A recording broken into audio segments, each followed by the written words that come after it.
Cette vidéo va nous permettre de mieux comprendre le cas de similitude qui est celui CCC, donc côté, côté, côté. Pour avoir deux triangles qui sont semblables par CCC, le rapport des côtés correspondants doit être constant.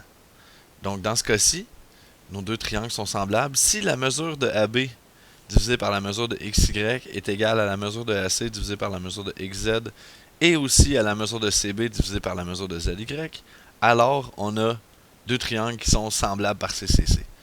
On va mettre la valeur la plus élevée en haut, donc on va dire la mesure du segment XY divisé par la mesure du segment AB. Donc qu'on prenne la grande mesure sur la petite ou la petite sur la grande, ça n'a pas d'importance. L'important c'est qu'on continue toujours avec le numérateur qui est le même triangle et le dénominateur qui est le même. Donc ici on a la mesure du segment XZ qu'on va diviser par la mesure du segment AC pour vérifier si notre rapport est constant. Ensuite, on a la mesure du segment YZ par rapport à la mesure du segment BC. Donc ça, ce que ça nous donne. On a la mesure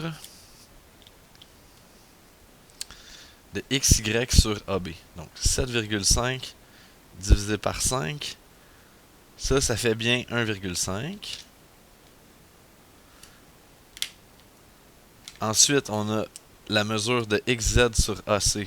Donc 3 qu'on va diviser par 2. Ça aussi, ça nous donne 1,5. Ce qui veut donc dire, dans le fond, que ce côté-là est 1,5 fois plus long que celui-là. Ce côté-là est 1,5 fois plus long que celui-là. Il nous reste une dernière mesure à vérifier. Puis si cette mesure-là fonctionne, alors on a deux triangles qui sont bel et bien semblables par CCC.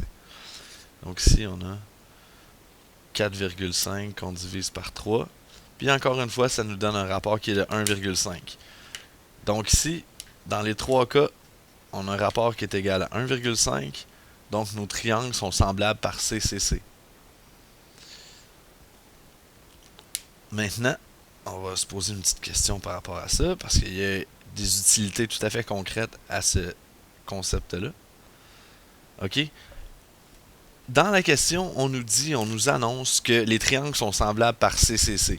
Puis on nous demande de trouver la mesure manquante. Ben, si les triangles sont semblables par CCC, ça veut dire que la mesure de OP sur la mesure de LM, c'est le même rapport que la mesure de OQ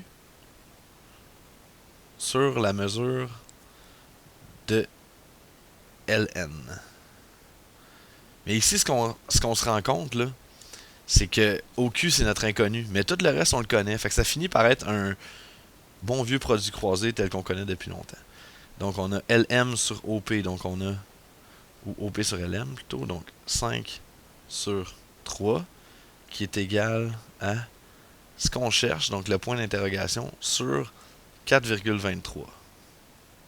Donc là, on fait un produit croisé, puis on s'aperçoit que la réponse, c'est 7,07. Donc c'est comme ça, à l'aide du constat que les rapports sont constants, qu'on va être capable de déterminer nos inconnus. Voilà pour le cas de CCC.